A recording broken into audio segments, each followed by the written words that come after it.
Here we go. Charles, we're going to take you down memory lane today. Got a selection of pictures for you. This first one, I'll give you a clue, it's from 2017. Ooh. You're a Ferrari Academy driver, you're on your way up. Do you know where you are there? That's a difficult one. I know I'm on a European race because I can see the hospitality behind. I would say, I don't know why, but I'm gonna say Budapest. No, but close. Monza. Yeah, kind of close. It's on the way. Monza, okay, nice. How did you go that year in Formula 2? So you had, actually, the reason why it triggered a memory for me, because I was there covering you for Autosport magazine, following you around the paddock. Oh, okay, yeah, right? It's true. We're doing where we were doing like the recap at the end of the... Yeah, I'd come and be like, Charles, can I have a quick word, stick a microphone at you. You had all those pole positions, including in Hungary. I think you had like a record run. Annoyingly, that actual weekend in Monza didn't go so well because it was really wet. Yeah, I remember. The Formula 2 trucks were like flooded, and then it was a bit of an action-packed race. Yeah, now I remember it was one of my best friends, actually, Antonio Fuoco, that won the race on the Sunday. So I was really happy for him. Disappointed for me because the weekend didn't go the way I wanted. I mean, it's always exciting for us to go in Monza, even being a Ferrari Driver Academy. I remember I had a lot of support there. And as a Formula 2 driver, you don't really expect it. So it was a really nice experience overall. Unfortunately, just the weekend didn't go as planned. And how were you feeling like as part of the Ferrari Driver Academy at that point? You know where you wanted to get to, Formula 1, but I remember talking to you, you had no guarantees, you didn't know what was going to happen that year. So how were you feeling about your career as it was on the way up? Yeah, I had no idea. And I knew at that point I was doing a good job in Formula 2. I mean, it was difficult to do much better. I think I was winning races, I was leading the championship, so that's what I had to do. But then to get into Formula 1, you also need to arrive at the right timing. There needs to be a place in Formula 1. And I didn't know whether there was going to be a place for me. At the end, there was at the end of that year. But there were, at the time, I remember I was doing a lot of simulator work for the F1 team. I remember also that year that Seb had written me a letter to thank me for all the hard work I had done on the simulator, which was a really nice surprise. I definitely did not even imagine to be his teammate 2 years after that in Ferrari. Yeah, it was a quick rise. But the team won races that year. You must have been a big part of that in the simulator, helping them out. Well, I mean, I don't know if I was a big part, but I was definitely part of the team and doing quite a lot of the development work. So at the time, basically the simulator driver, we are more focused on the bigger development things. So we are experiencing new things on the simulator that are probably not the finished model yet for the race drivers. But it was really interesting to see how much into details they were going in absolutely everything we were testing on the simulator. And what Seb and Kimi at the time was asking for the car to do, if they wanted more understeer. And I could learn a lot about their driving style and what they needed to be fast in a Formula 1 car. And that was very, very useful. And also it was very good for me because some tracks I didn't know that year, and driving on a simulator helped also me to learn those tracks before getting there. And again, because you guessed Budapest for the photo and that run of pole positions you had, how do you look back on that year, that F2 year, you're part of the Ferrari Driver Academy, in terms of your speed, like in qualifying, you got all those pole positions. Did you make a step then, or is that just something you've always been good at? I feel like I've always been good in qualifying. In Formula 2, I think I had everything that year. I had the best car. I was very at ease with the car, and we just were the fastest anytime we were putting the car on track. So that was great. And because one of my strengths is qualifying went pretty well for many races in a row. So that was amazing. But also coming the Sunday, we were quite strong, and it was nice. I also liked the format. The format was quite different. We had a reverse grid, and this was fun. Absolutely. Right, I'm going to move on to the next photo. Bit easier, this one. Oh. Where are you here? Monaco. Monza. Monza, that was really, really special. I think it remains the best memory of my career. the win there with the amount of people there was absolutely incredible. But actually it goes all the way on the straight, so it was very, very special. It was right after my first victory in Formula One that had, obviously it was in difficult circumstances, having lost Antoine the Saturday. But then we came here, a lot of pressure. The whole week you have a lot of pressure around the team because it's not, you can feel that it's not a normal race and that the whole country is behind you. We had done an event, I think, in Piazza Duomo in Milano, where there were so many people already on the Tuesday. And then, yeah, everybody expected us to do a great result there.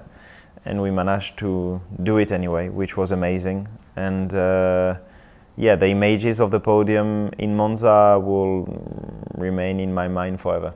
What did it feel like going there for the first time as a Ferrari driver? In 2017, you're a Ferrari Academy driver. 2018, you're there with Sauber. How different was it? Because it's the race of the year for Ferrari. 2019 was a whole new level. I mean, then you become basically, I mean, the reason why everybody is coming to the track to see the team, which is Ferrari, and you are part of the two drivers driving for this incredible team. So the passion that you can feel from the fans is something very, very special. And again, I was just coming back from my first victory in Formula One, so the excitement was over the top, and that was very special. What are you thinking as you're spraying that champagne in front of all those thousands of people? Is it just sheer joy, or are you just like, I've got to remember this forever? Oh, that I've got to remember this forever. Yeah, I knew that at that moment, I straight away realized that this was a moment that I will always remember. Yeah, the amount of people was really something crazy. I remember the anthem where all the tifosi were singing along the anthem, and it was just such a special atmosphere. The race in itself was really difficult because I had Lewis extremely close to me most of the time, also Valtteri towards the end of the race, or the other way around, I cannot remember, but it was very, very special. And like, it was a hard race with the Mercedes drivers as well. You know, you and Lewis came together. Was that your first time really racing him, would you say? I think so. Yeah, because in Spa he came back towards the end of the race, but it wasn't enough for us to have a proper fight on track. There we had a fight basically the whole race. So yeah, it was tricky. I was really on the limit. Everything went well and we managed to bring the trophy home, which was the most important.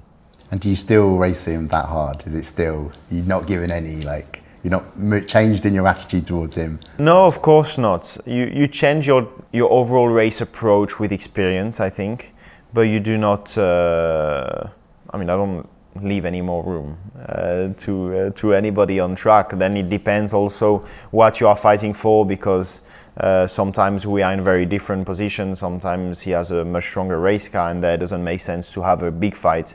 But I'm pretty sure that whenever we'll find ourselves fighting for wins again, I will fight him just as hard. Let's hope it's memorable. Right, let's move on to the next one. We've gone forward in time, and this is going to be a little bit of a test, I think, but you never know. Where are you here, Charles? Oof. I can give you a clue if it helps. Well, I can see through my eyes that there's happiness. Happiness, but also low sun. Oh, Australia. There we go. Was that qualifying? That was just after you won the race. Okay, yeah, because I can see I don't know, there's something with my eyes when I'm happy. You can see it straight away, or I can see it straight away at least. Australia, that was also a very special moment because we had done, that was the third race of the season, I think, after Bahrain and Jeddah. And we were obviously leading the championship, on which was a completely new car, and after 2 very difficult years. So it was very nice. We just had done a really, really good race, showing a really good pace. And so, yeah, good memories. It was also a very impressive performance in that you nailed qualifying, you got the fastest lap. The opposition was blown away. You were leading by yourself by the end. How did it feel in the cockpit, and were you thinking about things like getting the fastest lap as you're going along?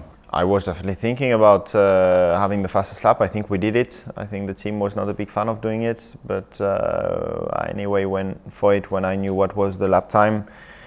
I mean, it's such a good position to be in. We had a great car. I was at ease with the car. And yeah, there's just something different whenever you have a car that is capable of winning. I think you always also have something extra as a driver, or at least this is the way I feel. Whenever I know that the win is on table, you always have something extra within you. And it was a very special weekend. It went really straightforward. We did pole position, really good lap. And then in the race, I think we led every lap of the race, fastest lap. So it was a great moment. It's so good, especially again after 2 very difficult years with the team in 2020 and 2021, to see that all the hard work we had put to prepare this season was paying off, and that we were finally back with a car that was capable of winning was very special. I'm going to move on to the next photo, and I think it links into nicely to what you were saying there, because to develop that car after 2 difficult years needed a lot of good teamwork. Where are you here after more good teamwork? This is Austria. This is Austria after my win. This was nice because it was after a moment that was a bit more difficult, because after Australia, unfortunately, we went through a run of races that is... Oh, that's Austria 2022. The 2023. Oh, that's okay. All right. Well, that was nice too. Because we had a bit of a difficult first part of the season, apart from Baku, where we had a good performance. But Austria, in Barcelona, we brought some upgrades. That then in Canada, we have seen that went in the right direction in the race, and we came back and we made up quite a few places. And yeah, and then in Austria, back on the podium, and closer to where we want to be in terms of pace compared to the Red Bull. So that was positive. It's one of my favorite tracks also. So yeah, it felt good for the whole team, I think, to be back on the podium and to at least show positive signs that we are working in the right direction. Do your favorite track because it's high speed? Yes, together with Silverstone, they are my 2 favorite tracks, non-city tracks. So yeah, mostly because of the high speed. Okay, our last photo, trip down memory lane, is going to go slightly back on itself. We're going to go back to the beginning of 2023. So I wondered if you could just explain where you are here, who you're talking to, and why it's so important as well. It's Valeria, a person that we see very often at the track in the Shell Track Lab, one of the engineers that is helping us to analyze the fuel and oil sample. It is a very important part for our performance. Shell and Scuderia Ferrari have been partner for a very, very long time. It's a partner that is really well recognized in the paddock because it's been so long. I think it's more than 70 years that Ferrari has Shell as a partner, and you can really feel that within the team, that there's this constant work and talks with Valeria, because every little details count, and they obviously analyze every single details of the fuel and oil and adapt it to the slight changes of conditions in order to always be in the best in optimizing up our package, which eventually makes the difference in Formula One. And it's amazing to have such an incredible team helping us with all of that, and to be trusting them 100%. You mentioned the long history that Shell has had with Ferrari. You say it goes back 70 years. What does that mean to you as a driver? Do you feel connected to Ferrari's long history with Shell, with the brand in Formula One? Or is it just, it's a great organisation, it's one of the big global companies that must help as well? I mean, you do, but I think as a driver, you feel it. You feel it as you see that you are not in the moment of getting to know each other. Everything is well known, the procedure, the way to work. It feels like, you don't need any adaptation. As soon as you get within the team, Shell is part of the team, and everything is working extremely well. And again, does this sort of the way Ferrari works so closely with Shell, with Valeria Loretti, that analysing things in such incredible detail so rapidly for you. You know, what does that tell you about teamwork in Formula One and how that can improve the team's performance overall? Our teamwork is extremely important. At the end, we are many people, and again, Shell is part of this team and is a huge part in terms of performance and reliability. Every year there are some slight changes, but slight changes that makes a big difference. We've seen big gains in the past. Again, in Formula One, everything is about reacting as quickly as possible. Change of climatic conditions is happening a lot, tracks at different altitude, etc. And they need to adapt to these different conditions as quickly as possible, and this has a big impact on the performance on track. And it's great to have them on the Shell Track Lab at the track all the time, and being able to react so quickly. Your job is to drive the car as fast as possible. Everybody else's job is to make sure the car is as fast as possible for you to do that. So hundreds of people, Ferrari engineers, Ferrari mechanics, Shell people. Do you talk to lots of them every weekend, or is it just something that you'll take your time to do in the off season? How does it balance for you? No, you speak. I mean, personally, I speak to most of the people involved, whether it's at the track, at the factory. It's more difficult perhaps because we are many people, over 1,000, so I don't know all of the people working in Ferrari, but we are always trying to regroup each other after races, and we speak to the whole team, which is amazing. And then at the track, yes, I try to speak to most of the guys there, because they are all very important parts of the team, and if everybody try to make a small difference, then it makes a huge difference at the end, and teamwork is everything. So yes, there's a lot of communication with everybody involved at the track. Charles, it's been great to take you down memory lane. It's been a good 6 years since 2017 to now. Thank you very much. Thank you very much.